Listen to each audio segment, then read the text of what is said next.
電動車係咪一定要買 EV 專用胎呢？最近啲天氣真係越落越大雨，條路亦都越嚟越跣，我終於真係頂唔順我原裝架 Model 3 Highland 嗰條 ePrimacy， 於是呢，我今日去咗換胎。講明先，冇收廣告，冇收 sponsor， 我真係真金白銀俾錢換嘅。你問我換咗邊條胎，我都係揀翻上次揀嘅米仔 PS5。如果大家有印象呢，我喺22年底呢，我都已經幫呢一架舊嘅 Model 3換咗4條米仔 PS5 噶啦。當時 PS5 係新出嘅，大家都唔知點，於是我就幫大家試咗。到而家揸咗2年半，超過4萬公里之後，有兩樣嘢我覺得係比較好嘅。第一，佢又真係幾襟用，你見到呢個換胎嘅 marker 有排都未到，咁所以呢，真係 OK。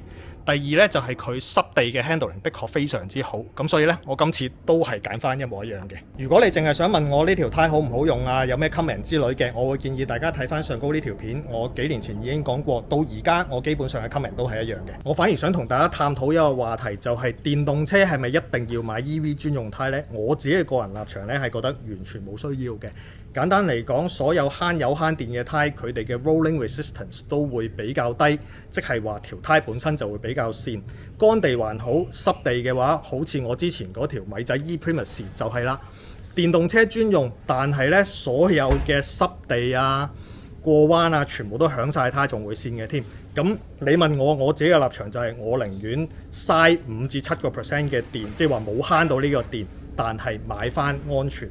唔知大家點睇呢？